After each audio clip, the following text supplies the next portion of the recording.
ఎక్కడైనా ల్యాండ్ పై ఇన్వెస్ట్ చేయాలని అనుకుంటున్నారా? అయితే ఫ్యూచర్ సిటీలో ఇప్పుడే ల్యాండ్ పీస్ పెట్టుకోండి. పూర్తి వివరాలకు మాకు కాల్ చేయండి.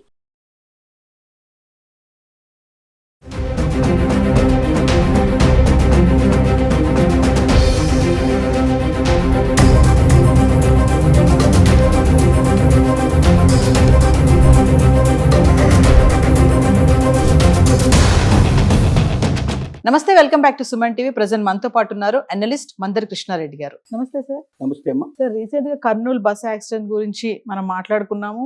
అది ఇంకా అది మర్చిపోక ముందే ఈరోజు మళ్ళీ చేవేళ్లలో మీర్జాగూడ సమీపంలో జరిగిన బస్ యాక్సిడెంట్, లారీ బస్సు ఢీకొనడంతో అనేక మంది ప్రాణాలు పోయాయి, చిన్న పిల్లలు కూడా ఉన్నారు. అంటే ఒక్కసారి మీ అనాలిసిస్ లో ఏం జరిగింది అనుకోవచ్చు అంటారు అక్కడ? వాస్తవంగా ఈ రోజు ఉదయం చేవేళ్లకు దగ్గరలో జరిగినటువంటి ఈ దుర్ఘటన చాలా బీభత్సమైంది, చాలా భయానకమైంది. క్షణాల్లో మనిషి ప్రాణాలు ఎలా పోతాయో వాళ్ళ కళ్ళెదురుగా చూసినట్టు విషయాలు. అంటే మనకు అక్కడ కర్నూలులో జరిగిన సంఘటనలో ఏంటంటే రాత్రి కూడా పడుకున్నారు, గాఢ నిద్రలో ఉన్నప్పుడు జరిగిన సంఘటన అది. బయట వాళ్ళు కూడా దాన్ని చూడడానికి అవకాశం లేని పరిస్థితిలో ఉన్న పరిస్థితి. కానీ ఇదేంటంటే ఒక టిప్పర్ లారీ బస్సుని, జిల్లా నుంచి బయలుదేరినట్టు బస్సు అయితే ఉందో అది రేపటి మనకు చేవేళ్లకు దగ్గరలో రాగానే ఈ టిప్పరు వెళ్ళి గుద్దుకుంది. కంకరతో ఉన్నటువంటి టిప్పర్ లారీ ఆ బస్సును గుద్దుకుంది. అంటే కంట్రోల్ చేయలేని పరిస్థితి ఏర్పడింది. రెండు వెహికల్స్ కూడా అంటే స్పీడ్గా వస్తున్నాయి. టిప్పరు చాలా బరువుతో కూడుకున్నటువంటి అంత కంకర దాని నిండా ఉంది. అంత కంకర మోసుకొస్తున్నటువంటి లారీ అంత వేగంగా వస్తుంది. దాని బ్రేకులు వేసినా ఆగలేని పరిస్థితి వెళ్ళి గుద్దుకోవాల్సిన పరిస్థితి ఏర్పడింది. ఇంత అజాగ్రత్తగా అని కూడా చెప్పడానికి అవకాశం లేదు. కారణం ఏమిటంటే దీంట్లో జరిగింది, సరే ముందు కారణాలు వెతుక్కునే ముందర జరిగినటువంటి సంఘటన మనం ఒకసారి ఎక్స్ప్లెయిన్ చేసుకుందాం. ఇది గుద్దుకోవడం వల్ల పొద్దున్నే ఉదయం 6 గంటలకు 5:30, 6 గంటల మధ్యలో బయలుదేరినటువంటి వాళ్ళు ప్రయాణం చేస్తున్నారు. 7 గంటల సమీపంలో ఇది జరిగింది. ఈ సంఘటన జరిగినప్పుడు ఒకేసారి ఆ టిప్పర్ లారీ బస్సును ఢీకొనడం వల్ల ఆ టిప్పర్లో ఉన్నటువంటి కంకర మొత్తం కంప్లీట్గా ఆ బస్సులోకి కూడా మొత్తం టోటల్గా వెళ్ళిపోయింది కంప్లీట్గా. తర్వాత ప్రయాణికులంతా కూడా కొంతమంది పూర్తిగా బండ్లో కంకరలో నిండిపోయే పరిస్థితి ఏర్పడింది. అలా ఊపిరాడక చనిపోయే వాళ్ళు చాలా మంది. చివరికి పసిగందు, 2 నెలల పసిగందు తల్లితో పాటుగా బిడ్డ కూడా చనిపోవడం జరిగింది. 10 నెలల పసిగందు, ఇంకొక పసిగందు కూడా చనిపోవడం జరిగింది. అంటే పసిపాపలు చనిపోయారు, తల్లులు చనిపోయారు, సిటీ లోపల పని కోసం వస్తున్న వాళ్ళు చనిపోయారు, డైలీ వచ్చేటువంటి పని వచ్చి ఇక్కడ పని చేసుకుని వెళ్ళేవాళ్ళు ఉన్నారు, ఉద్యోగం చదువుకునేటువంటి అమ్మాయిలు, ముగ్గురు అక్క చెల్లెళ్ళు ఒకేసారి మరణించారు. దీంట్లో ఇంత హృదయవిదారకంగా ఉంటుంది పరిస్థితి. ఒక ఇంట్లో ఉన్నట్లు 3 అమ్మాయిలు, లక్ష్మీ, సరస్వతి, పార్వతి లాగా ఉండేటువంటి వాళ్ళు ప్రతిరోజు హైదరాబాద్లో కోటి ఉమెన్స్ కాలేజీలో 3 చదువుకుంటున్నారు. వాళ్ళు పొద్దున్నే అక్కడి నుంచి బయలుదేరి వచ్చి చదువుకొని వాళ్ళు వెనక్కి వెళ్ళేట్టు వాళ్ళు, సాయంత్రం వరకు పిల్లలు అమ్మాయిలు వెనక్కి వస్తారనుకున్నటువంటి తల్లిదండ్రులకి ఒకేసారి 3 అమ్మాయిలు చనిపోతే ఆ ఉన్న కడుపు కోత ఎంత భయంకరంగా ఉంటుందనేది అది చెప్పడం చాలా కష్టంతో కూడుకున్న పని. ఇంత హృదయ విదారకంగా ఉదయం పూటనే 7 గంటల ఆ టైం లోపల జరిగినటువంటి సంఘటన చూసిన వాళ్ళకి వెంటనే చాలామంది అక్కడికి వచ్చేసారు, పోలీసులు వచ్చేసారు, దానిలో చాలా ప్రయత్నాలు చేశారు, మిగతా వాళ్ళందరినీ రక్షించగలిగారు. సో 40 నుంచి 70 మంది ఉన్నట్టుగా చెప్తున్నారు. కొన్ని ఛానల్స్ 90 అని చెప్తున్నాయి, కొన్ని ఛానల్స్ 40 అని చెప్తున్నాయి. అఫీషియల్గా మనకు పూర్తిగా తెలియట్లేదు బస్సులో ఉన్న వాళ్ళ సంఖ్య, కానీ 40కి పైగా ఉన్నట్టుగా తెలుస్తోంది. ఇందులోంచి దాదాపుగా సగం మంది చనిపోయినట్టుగా లెక్క. 20 వరకు ఈ సంఖ్య వచ్చిందనంటే మరి ఇంకా చాలా మంది హాస్పిటల్లో కూడా ఉన్నట్టున్నారు, కోలుకుంటున్న వాళ్ళు ఉన్నారు. దాంట్లో కొంతమందికి బాగా హెవీగా దెబ్బలు తగిలిన వాళ్ళు కూడా ఉన్నారు. వెంటనే అక్కడ చేవేళ్ళ హాస్పిటల్లోనే మృతులు ఎవరుతున్న వాళ్ళకి అక్కడే పోస్ట్ మార్టం చేసేసి వెంటనే వాళ్ళ ఊళ్ళకు పంపించే ఏర్పాటు కూడా చేశారు. మిగిలిన వాళ్ళని దగ్గరలో ఉన్న వేరే ఇంకొక హాస్పిటల్కి షిఫ్ట్ చేశారు. ఇంకా కొంతమందిని హైదరాబాద్లో ఉన్న గాంధీ హాస్పిటల్కి షిఫ్ట్ చేశారు. ఇలాగా ప్రభుత్వం తీసుకోవాల్సిన చర్యలన్నీ తీసుకున్నాయి, అంతా బాగానే ఉంది.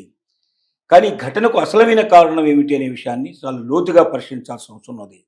అందరూ చూస్తున్నది ఏంటంటే 2 గుద్దుకోవడమే చూస్తున్నారు. ఎందుకు గుద్దుకోవాల్సిన పరిస్థితి ఏర్పడింది?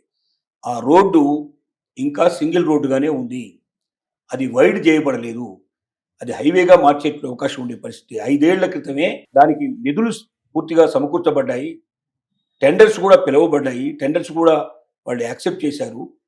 దాన్ని అమలు చేయడం కోసం టెండర్ తీసుకున్నటువంటి ఎవరైతే కాంట్రాక్టర్స్ ఉన్నారో వాళ్ళు శతవిధాల ప్రయత్నం చేస్తూ ఉన్నారు. డబ్బు ఉంది, కాంట్రాక్టర్స్ ఉన్నారు. 5 ఏళ్ల క్రితమే అమలు చేయబడాల్సిన ప్రాజెక్టు 5 ఏళ్ళ నుంచి ఆగిపోయింది. ఈ 5 ఏళ్లలో ఎన్ని సంఘటనలు జరిగినాయో, ఎన్ని యాక్సిడెంట్లు జరిగినాయో, ఎంతమంది చనిపోయారో చెప్పడం చాలా కష్టం. అంటే ఇది లారీ బస్సు గుద్దుకోవడం వల్ల జరగలేదని అనుకుంటున్నారు. లారీ బస్సు గుద్దుకోవడంలో జరిగింది. లారీ బస్సు ఎందుకు గుద్దుకుంది అనే దానికి నేను అనేది మనం మూలాల్లోకి వెళ్ళాలి. ఎందుకు ఇప్పుడు కూడా పైపైన ఉండేటి వాటికి మనం చూస్తున్నాం. చెట్టుకు ఏదైనా చీడబడితే పైనే మనం ఆకులకో లేకపోతే కొమ్మలకో మందు పూస్తే అది పోదు. అది వేర్లలో ఉండేటువంటి దాన్ని వేర్ల నుంచి మనం పూర్తిగా తొలగించబడినప్పుడే జరుగుతుంది. ఇక్కడ జరిగిన వాస్తవం ఏంటంటే ఇలాంటి సంఘటనలు, అంటే ఈ ఒక్క బస్సు సంఘటనే కాదు, బస్సు టిప్పర్ గుద్దుకోవడం కాదు, గతంలో కూడా చాలా సంఘటనలు జరిగినాయి. చాలా మంది మృత్యువాత పడడం జరిగింది, చాలా యాక్సిడెంట్లు జరిగినాయి. 5 ఏళ్లలో జరిగినటువంటి మొత్తం లెక్క చూస్తే సంఖ్య చాలా పెద్ద సంఖ్యలో ఉంటుంది. ఇంతమంది మరణానికి, ఇన్ని సంఘటనలకి, ఈ మరణం వెనుక ఎన్ని కుటుంబాలు ఉంటాయి? ఒక మనిషి వెనుక ఒక కుటుంబం ఉందంటే ఒక ఐదుగురు, నలుగురు, 6 జీవిస్తుంటారు. వాళ్ళందరూ రోడ్డు మీద పడ్డట్టే కదా. రేపటి నుంచి వాళ్ళ జీవన పరిస్థితి ఏంటి, వాళ్ళు ఎలా బతకాలి, ఎలా జీవించాలి? ఆ వ్యక్తి మీదనే ఆధారపడి మొత్తం ఆ కుటుంబం ఉన్నప్పుడు, ఆ వ్యక్తి చనిపోయినప్పుడు ఆ కుటుంబం పరిస్థితి ఏమిటనేది కూడా ఆలోచించాలి. ఇలాంటివి కోకొల్లుగా ఉన్న సంఘటనలన్నిటికీ కారణం ఏంటంటే, మనం వెతికి చూస్తే దీంట్లోపల ఈ రోడ్డు వైడన్ చేసి ఉంటే ఇన్ని సంఘటనలు జరిగేవి కావు. మ్యాక్సిమంగా దీన్ని ఆపగలిగే అవకాశం ఉండేది. చాలా పెద్ద రోడ్డు ఉన్నప్పుడు ఏముంది, రోడ్డు డివైడర్ ఉండి అటువైపు ఇటువైపు రెండు ఇటు వచ్చేవి అటు వెళ్ళేవి ఉన్నప్పుడు ఇట్లాంటి సంఘటనలు చాలా తక్కువ జరుగుతాయి. ఎందుకంటే ఎదురుగా వస్తున్నప్పుడు దాన్ని తట్టుకోలేకపోయినప్పుడు ఇట్లాంటి సంఘటనలు ఎక్కువ జరుగుతాయి. ఇప్పుడు ఒకేసారి రెండు పక్క పోవడానికి ప్లేస్ ఉందనుకోండి, అటు ఒక రెండు వెహికల్స్ పోయినప్పుడు ఇబ్బంది లేకుండా ఉంటుంది.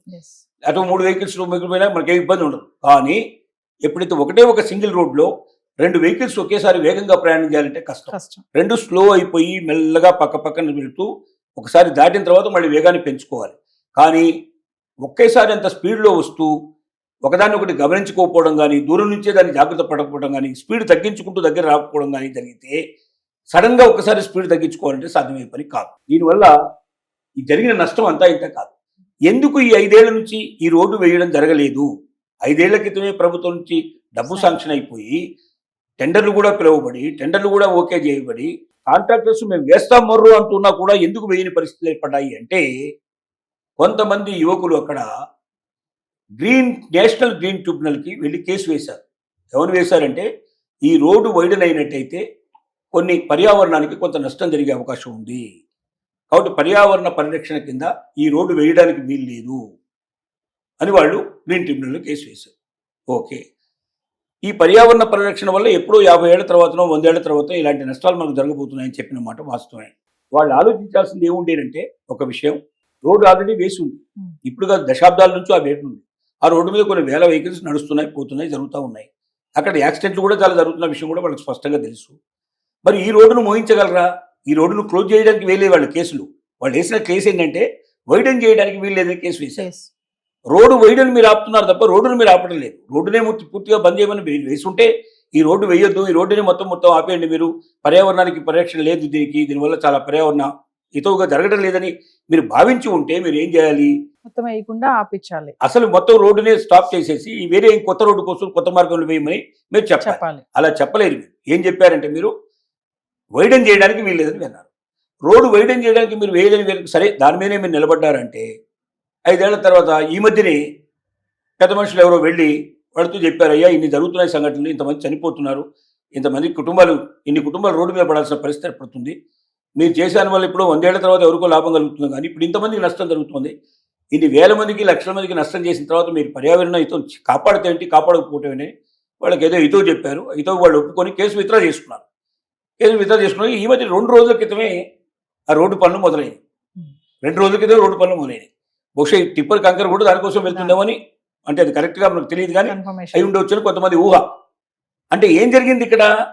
5 ఏళ్ల నుంచి నువ్వు పట్టుబట్టి మంకుపట్టితో ఉండి 5 ఏళ్ల తర్వాత విత్డ్రా చేసుకున్నావంటే, ఇదే పనిని నువ్వు 5 ఏళ్ల క్రితమే చేసి ఉన్నట్టయితే ఎన్ని వేల మందిని, ఇంతమందిని కాపాడేవాళ్ళు, ఎన్ని కుటుంబాలను కాపాడే అవకాశం ఉండేది. కానీ మీ అనాలోచిత చర్య వల్ల మీరేదో 50 ఏళ్ల తర్వాత 100 ఏళ్ల తర్వాత ఎవరినో ఉద్ధరిస్తామనే మాట చెప్పి ఇప్పుడున్నటువంటి వాళ్ళు ఇంతమందికి నష్టం చేకూర్చి ఎన్ని కుటుంబాలని రోడ్డు మీద పడడానికి మీరు కారకులు కారా?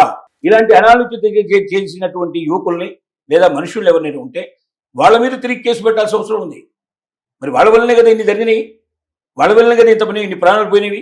ఒకవేళ అదే రోడ్డు వైడనే ఉంటే, చాలా పెద్దదే ఉంటే, ఇందులో 1% 2% సంఘటనలు జరిగితే మామూలుగా నేచురల్గా జరిగే అవకాశం ఉండేది. కానీ అన్నేచురల్గా ఎందుకు జరిగాయంటే కారణం వీళ్ళు చేసినట్టు పని వల్ల. అంటే దీనివల్ల ఇంత జరుగుతుంది. కాబట్టి నేను ఒక ఈ యువకులకే చెప్పడం లేదు. ఎవరైతే ప్రజాహితం కోసం పబ్లిక్ లిటిగేషన్ పిటిషన్స్ వేస్తున్నారో 1కి 100 సార్లు ఆలోచించండి. మీరు చేసే పని వల్ల ఎంతమందికి ప్రస్తుతానికి నష్టం వచ్చే అవకాశం ఉంది? అది వేలల్లో లక్షల్లో ఉంటే ఆ నష్టం అంటే వేల మందికో నష్టం, లక్షల మందికో నష్టం జరిగే పరిస్థితి ఏర్పడితే అలాంటి ప్రజాహితం మీరు వేయొద్దు. ఎందుకంటే 100 ఏళ్ల తర్వాత కొంతమందిని మీరు రక్షించాలని మీరు కోరుకుంటున్నారు. అప్పుడు ఎంతమంది రక్షించబడతారో మనకు తెలియదు. కానీ ఇప్పుడు శిక్షించబడుతున్న వాళ్ళు, ఇప్పుడు బాధపడేటువంటి వాళ్ళు వేల సంఖ్యలో, లక్షల సంఖ్యలో ఉంటే మన పక్కన్న వాళ్ళని, మనతో పాటు జీవిస్తున్న వాళ్ళని, వేల మందిని, లక్షల మందికి ఇబ్బంది కలిగించి వాళ్ళ ప్రాణాలు తీసేట్టు పరిస్థితులు ఏర్పడవు, లేకపోతే వాళ్ళకి ఇంకా ఆర్థికంగానో లేకపోతే ఇంకో రకంగా నష్టపరిచి ఇంతమందిని ఇబ్బంది పెట్టి బాధ పెట్టే పనిని మీరు చేసే ప్రయత్నం చేయకండి.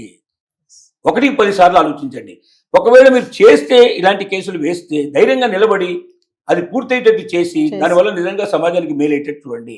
కానీ వేసిన 4-5 ఏళ్ల తర్వాత మీరు రియలైజ్ అయ్యి వాటిని విత్డ్రా చేసుకొని ఈ 5 ఏళ్లలో జరిగిన సంఘటనకు మీరే బాధ్యులయ్యే పరిస్థితి ఏర్పడుతుంది.